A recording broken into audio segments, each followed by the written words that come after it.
स्वागत है आप सभी का। आज हम आपके लिए हंस गीता लेकर के आए हैं, जिसका वर्णन श्रीमद् भागवत महापुराण के एकादश स्कंध में किया गया है। इसमें भगवान श्री कृष्ण के द्वारा सनकादिक ऋषियों को हंस रूप में दिया गया उपदेश है। तो शुरू करते हैं हंस गीता। भगवान श्री कृष्ण कहते हैं, प्रिय उद्धव, सत्व, रज और तम ये तीनों बुद्धि के गुण हैं, आत्मा के नहीं। सत्व के द्वारा रज और तम इन दो गुणों पर विजय प्राप्त कर लेनी चाहिए। तदंतर सत्व गुण की शांत वृत्ति के द्वारा उसकी दया आदि वृत्तियों को भी शांत कर देना चाहिए। जब सत्व गुण की वृद्धि होती है तभी जीव को मेरे भक्ति रूप स्वधर्म की प्राप्ति होती है। निरंतर सात्विक वस्तुओं का सेवन करने से सत्व गुण की वृद्धि होती है और तब मेरे भक्ति रूप स्वधर्म में प्रवृत्ति होने लगती है। जिस धर्म के पालन से सत्व गुण की वृद्धि हो वही सबसे श्रेष्ठ है। वह धर्म रजोगुण और तमोगुण को नष्ट कर देता है। जब वे दोनों नष्ट हो जाते हैं तब उन्हीं के कारण होने वाला अधर्म भी शीघ्र ही मिट जाता है। शास्त्र, जल, प्रजाजन, देश, समय, कर्म, जन्म, ध्यान, मंत्र और संस्कार ये 10 वस्तुएं यदि सात्विक हो तो सत्व गुण की, राजसिक हो तो रजोगुण की और तामसिक हो तो तमोगुणी वृद्धि करती हैं। इसमें से शास्त्रज्ञ महात्मा जिनकी प्रशंसा करते हैं वे सात्विक हैं, जिनकी निंदा करते हैं वे तामसिक हैं और जिनकी उपेक्षा करते हैं वे वस्तुएं राजसिक हैं। जब तक अपने आत्मा का साक्षात्कार तथा स्थूल सूक्ष्म शरीर और उनके कारण तीनों गुणों की निवृत्ति न हो तब तक मनुष्य को चाहिए कि सत्व गुण की वृद्धि के लिए सात्विक शास्त्र आदि का ही सेवन करे, क्योंकि उससे धर्म की वृद्धि होती है और धर्म की वृद्धि से अंतःकरण शुद्ध होकर आत्म तत्व का ज्ञान होता है। बांसों की रगड़ से आग पैदा होती है और वह उनके सारे वन को जलाकर शांत हो जाती है। वैसे ही यह शरीर गुणों के वैषम्य से उत्पन्न हुआ है।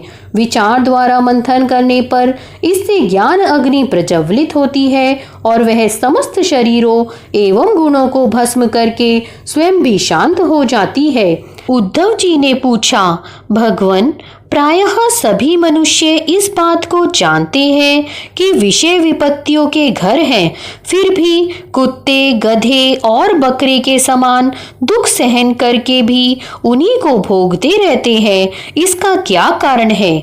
भगवान श्री कृष्ण ने कहा, प्रिय उद्धव, जीव जब अज्ञानवश अपने स्वरूप को भूलकर हृदय से सूक्ष्म स्थूल आदि शरीर में अहम बुद्धि कर बैठता है, जो कि सर्वथा भ्रम ही है, तब उसका सत्व प्रधान मन घोर रजोगुण की ओर झुक जाता है, उससे व्याप्त हो जाता है। बस जहां मन में रजोगुण की प्रधानता हुई कि उसमें संकल्प विकल्पों का तांता बंध जाता है, अब वह विषयों का चिंतन करने लगता है और अपनी दुर्बुद्धि के कारण काम के फंदे में फंस जाता है, जिससे फिर छुटकारा होना बहुत ही कठिन है। अब वह अज्ञानी कामवश अनेकों प्रकार के कर्म करने लगता है और इंद्रियों के वश होकर यह जानकर भी कि इन कर्मों का अंतिम फल दुख ही है, उन्हीं को करता है।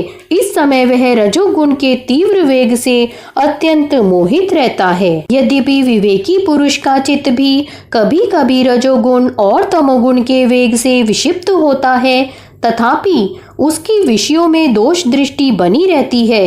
इसलिए वह बड़ी सावधानी से अपने चित्त को एकाग्र करने की चेष्टा करता रहता है, जिससे उसकी विषयों में आसक्ति नहीं होती। साधक को चाहिए कि आसन पर प्राणवायु पर विजय प्राप्त कर अपनी शक्ति और समय के अनुसार बड़ी सावधानी से धीरे धीरे मुझ में अपना मन लगाए और इस प्रकार अभ्यास करते समय अपनी असफलता देखकर तनिक भी ऊबे नहीं, बल्कि और भी उत्साह से उसी में जुड़ जाए।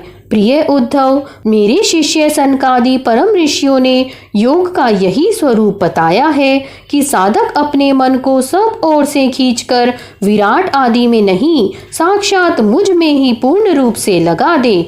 उद्धव जी ने कहा, श्री कृष्ण, आपने जिस समय जिस रूप से सनकादि परम ऋषियों को योग का आदेश दिया था, उस रूप को मैं जानना चाहता हूँ।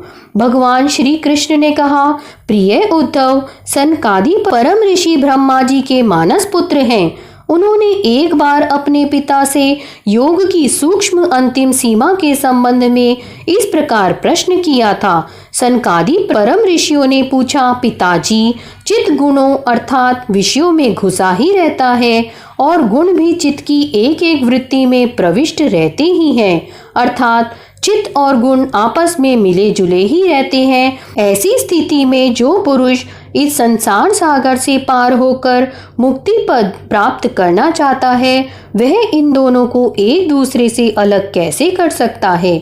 भगवान श्री कृष्ण कहते हैं, प्रिय उद्धव, यद्यपि ब्रह्मा जी सब देवताओं के शिरोमणि, स्वयंभू और प्राणियों के जन्मदाता हैं, फिर भी सनकादि परम ऋषियों के इस प्रकार पूछने पर ध्यान करके भी वे इस प्रश्न का मूल कारण न समझ सके, क्योंकि उनकी बुद्धि कर्म प्रवण थी। उद्धव, उस समय ब्रह्मा जी ने इस प्रश्न का उत्तर देने के लिए भक्ति भाव से मेरा चिंतन किया।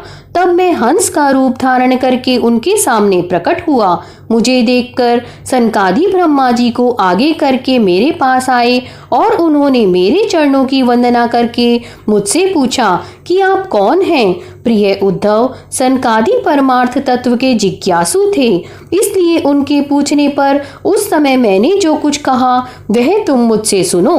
ब्राह्मणों, यदि परमार्थ रूप वस्तु नानात्व से सर्वथा रहित है, तब आत्मा संबंध में आप लोगों का ऐसा प्रश्न कैसे युक्ति संगत हो सकता है। अथवा मैं यदि उत्तर देने के लिए बोलूं भी तो किस जाति, गुण, क्रिया और संबंध आदि का आश्रय लेकर उत्तर दूं। देवता, मनुष्य, पशु, पक्षी आदि सभी शरीर पंचभूतात्मक होने के कारण अभिन्न ही हैं और परमार्थ रूप से भी अभिन्न हैं। ऐसी स्थिति में आप कौन हैं? आप लोगों का यह प्रश्न ही केवल वाणी का व्यवहार है, विचार पूर्वक नहीं है, अतः निरर्थक है। मन से, वाणी से, दृष्टि से तथा अन्य इंद्रियों से भी जो कुछ ग्रहण किया जाता है वह सब मैं ही हूँ, मुझसे भिन्न और कुछ नहीं है। यह सिद्धांत आप लोग तत्व विचार के द्वारा समझ लीजिए। पुत्रों, यह चित्त चिंतन करते करते विषयाकार हो जाता है और विषय चित्त में प्रविष्ट हो जाते हैं। यह बात सत्य है, तथापि विषय और चित्त ये दोनों ही मेरे स्वरूप भूत जीव के देह हैं, उपाधि हैं, अर्थात आत्मा का चित्त और विषय के साथ कोई संबंध ही नहीं है। इसलिए बार बार विषयों का सेवन करते रहने से जो चित्त विषयों में आसक्त हो गया है और विषय भी चित्त में प्रविष्ट हो गए हैं, इन दोनों को आप अपने वास्तविक से अभिन्न मुझ परमात्मा का साक्षात्कार करके त्याग देना चाहिए। जागृत, स्वप्न और सुषुप्ति ये तीनों अवस्थाएं सत्व आदि गुणों के अनुसार होती हैं और बुद्धि की वृत्तियां हैं, सच्चिदानंद का स्वभाव नहीं। इन वृत्तियों का साक्षी होने के कारण जीव उनसे विलक्षण है। यह सिद्धांत श्रुति, युक्ति और अनुभूति से युक्त है, क्योंकि बुद्धि वृत्तियों के द्वारा होने वाला यह बंधन ही आत्मा में त्रिगुणमयी वृत्तियों का दान करता है। इसलिए तीनों अवस्थाओं से विलक्षण और उनमें अनुगत मुझ तूर्य तत्व में स्थित होकर इस बुद्धि के बंधन का परित्याग कर दें, तब विषय और चित्त दोनों का युगपत त्याग हो जाता है। यह बंधन अहंकार की ही रचना है और यही आत्मा के परिपूर्णतम सत्य, अखंड ज्ञान और परमानंद स्वरूप को छिपा देता है। इस बात को जानकर विरक्त हो जाएं और अपने तीन अवस्थाओं में अनुगत तूर्य स्वरूप में होकर संसार की चिंता को छोड़ दें। जब तक पुरुष की भिन्न भिन्न पदार्थों में सत्यत्व बुद्धि, अहम बुद्धि और मम बुद्धि युक्तियों के द्वारा निवृत्त नहीं हो जाती, तब तक यह अज्ञानी यद्यपि जागता है तथापि सोता हुआ सा रहता है। जैसे स्वप्न अवस्था में जान पड़ता है कि मैं जाग रहा हूँ, आत्मा से अन्य देह आदि प्रतीयमान नाम रूपात्मक प्रपंच का कुछ भी अस्तित्व नहीं है। इसलिए उनके कारण होने वाले वर्णाश्रम आदि भेद, स्वर्ग आदि फल और उनके कारणभूत कर्म, ये सब के सब इस आत्मा के लिए वैसे ही मिथ्या हैं जैसे स्वप्नदर्शी पुरुष के द्वारा देखे हुए सबके सब पदार्थ जो जागृत अवस्था में समस्त इंद्रियों के द्वारा बाहर दिखने वाले संपूर्ण क्षणभंगुर पदार्थों को अनुभव करता है, और स्वप्नावस्था में हृदय में ही जागृत में देखे हुए पदार्थों के समान ही वासना में विषयों का अनुभव करता है, और सुषुप्ति अवस्था में उन सब विषयों को समेटकर उनके लय को भी अनुभव करता है। वह एक ही है। जागृत अवस्था के इंद्रिय, स्वप्नावस्था के मन और सुषुप्ति की संस्कारवती बुद्धि का भी वही स्वामी है, क्योंकि वह त्रिगुणमयी तीनों अवस्थाओं का साक्षी है।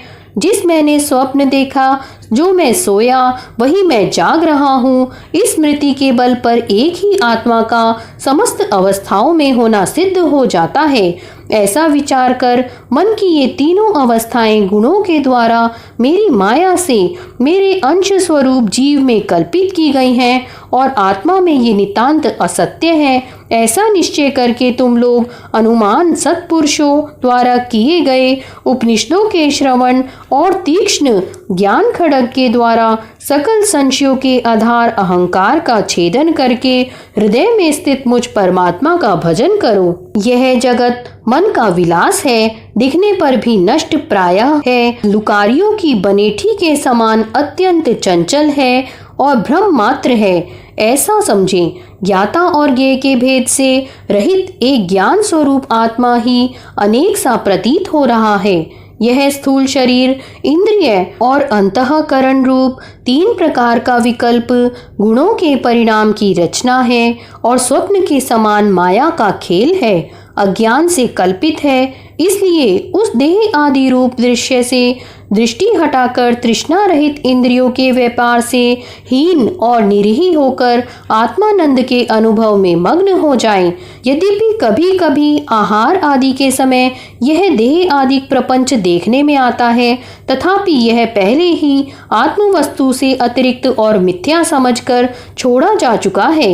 इसलिए वह पुनः भ्रांति मूलक मोह उत्पन्न करने में समर्थ नहीं हो सकता।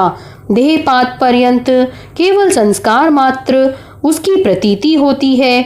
जैसे मदिरा पीकर उन्मत्त पुरुष यह नहीं देखता कि मेरे द्वारा पहना हुआ वस्त्र शरीर पर है या गिर गया, वैसे ही सिद्ध पुरुष जिस शरीर से उसने अपने स्वरूप का साक्षात्कार किया है वह प्रारब्धवश खड़ा है, बैठा है या दैववश कहीं गया या आया है। नश्वर शरीर संबंधी इन बातों पर दृष्टि नहीं डालता।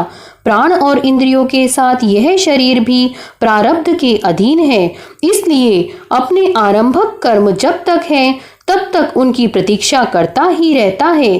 परंतु आत्म वस्तु का साक्षात्कार करने वाला तथा समाधि पर्यंत योग में आरूढ़ पुरुष स्त्री, पुत्र, धन आदि प्रपंच के सहित उस शरीर को फिर कभी स्वीकार नहीं करता, अपना नहीं मानता।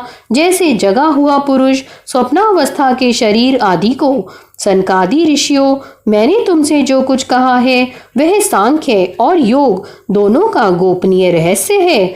मैं स्वयं भगवान हूँ, तुम लोगों को तत्व ज्ञान का उपदेश करने के लिए ही यहाँ आया हूँ, ऐसा समझो। विप्रवरों, मैं योग, सांख्य, सत्य, ऋत, तेज, श्री, कीर्ति और दम इन सब का परम गति परम अधिष्ठान हूँ। मैं समस्त गुणों से रहित हूँ और किसी की अपेक्षा नहीं रखता।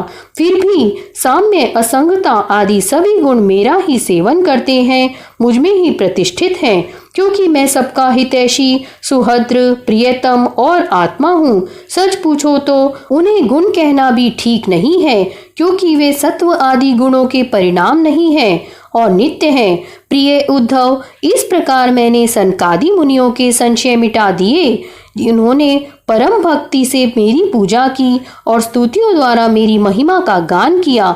जब उन परम ऋषियों ने भली भांति मेरी पूजा और स्तुति कर ली, तब मैं ब्रह्मा जी के सामने ही अदृश्य होकर अपने धाम में लौट आया। यहाँ पर हमारी हंसा गीता संपूर्ण होती है। अगर आपको ये पसंद आई हो तो इसे अपने मित्रों के साथ शेयर अवश्य करें।